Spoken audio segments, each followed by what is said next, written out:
अत्यंत मंगलमजात समान भावम आर्यम तमीश मजरा अमरमात्म देवम। आप पहले श्लोक का अगर मुझे अर्थ भी बता दें। आप वही प्रमाण की बात कर रहे हैं ना, आप इन्हीं को प्रमाण की बात कर रहे हैं कि अनंत चतुर्दशी पर बेलपत्र तुलसी को शहद में कैसे रखा जाता है। कहां लिखा है शिव पुराण में? रोली चढ़ानी चाहिए शिव पुराण में कौन सा 22वां अध्याय है जिसमें लिखा हुआ है? गलत अध्याय बताते हैं आप। कहां लिखा हुआ है कि बेलपत्र इस तरह शहद लगा के चिपका दो तो बिना पढ़े भी बच्चा पास हो जाएगा, एक दिन नहीं पढ़ा होगा तो पास हो जाएगा? क्या बातें करते हैं आप, प्रमाण की बात करते हैं। 3 शिव के विवाह की तिथियां बताते हैं, उनमें से एक भी शिव पुराण की शिव की विवाह की तिथि नहीं है। मिश्रा जी, अब भी निवेदन करता हूं, आप ब्राह्मण देवता हैं, तो आप व्यासपीठ पर बैठे हैं, हाथ जोड़कर निवेदन करता हूं, हमको त्याग दीजिए, आप हमारे भाई हैं।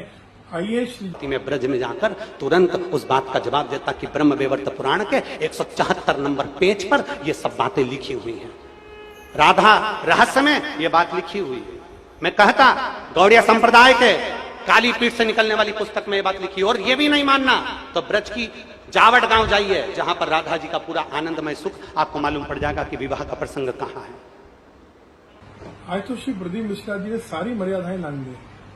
आज उन्होंने ब्रजवासियों को, मुझे आश्चर्य है, घोर आश्चर्य है, धेनुकासुर कहा, गधा कहा, बार बार असुर कहा।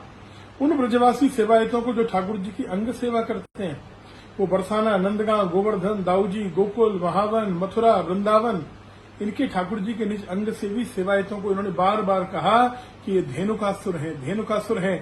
और आश्चर्य उस भीड़ पर भी है जो तालियां बजा रही थी। में रहने वाले ब्रजवासी इतने भोले हैं जैसे भगवान कृष्ण के समय पर धेनु में, गायों में धेनु का सुर घुस गया था, और धेनु का सुर घुस गया, पूरी गायों को परेशान कर कर, उनको भ्रमित कर कर, तब भगवान कृष्ण पहचान गए थे कि धेनु का सुर है।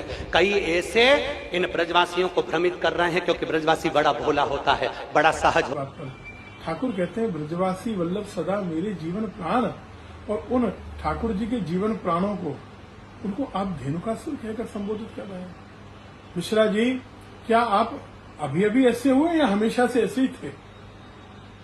आज मैं क्रम से बात कर रहा हूं। आज आपने एक नया वीडियो जारी किया, आस्था पर लाइव टेलीकास्ट में आपने आज बोला है। सबसे पहली बात आपने कहा कि मेरी मां ने मुझे सौगंध दिलाई थी और कहा था कि व्यासपीठ से बिना प्रमाण के कभी कुछ मत कहना। मां का नाम इससे खराब मत कीजिए। आपकी मां भी मेरे लिए मेरी मां के समकक्ष ही आदरणीय है। मां कोई भी पूजनीय होती है।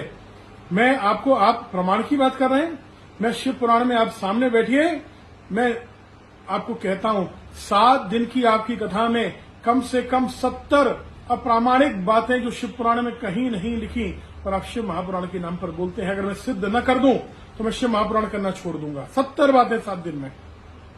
मां का नाम खराब मत करिए।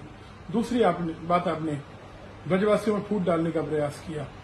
पूज्य प्रेमानंद बाबा जी ने जो अपने उद्गार व्यक्त किए, जो अपना आक्रोश व्यक्त किया, उसके लिए आप पता नहीं कहां हैं। आप एक तरफ तो कह रहे हैं कि मैं प्रेमानंद बाबा के पास प्रमाण लेकर जाऊंगा, यहां का ब्रह्म वैवर्त पुराण का प्रमाण और गौड़ी संप्रदाय का प्रमाण, 3 प्रमाण लेकर जाने की बात कर रहे हैं। और दूसरी बात कह रहे हैं कि मैं तो उनमें बड़ी श्रद्धा रखता हूं और उनसे बड़ा कोई रसिक संत नहीं है। आप किस पक्ष में हैं? आप प्रमाण लेकर जाना चाह रहे हैं या उनको पूज्य मानते हैं? पूज्य के साथ प्रमाण की आवश्यकता नहीं होती है। आप ब्रजवासियों में फूट डालने का प्रयास कर रहे हैं। तीसरी बात, आपने सबसे गलत बात कही आज। ब्रजवासी पूज्य कथावाचकों में भी फूट डालने का आपने प्रयास किया, कुत्सित प्रयास किया। व्यासपीठ पर बैठकर आपने सरासर झूठ बोला।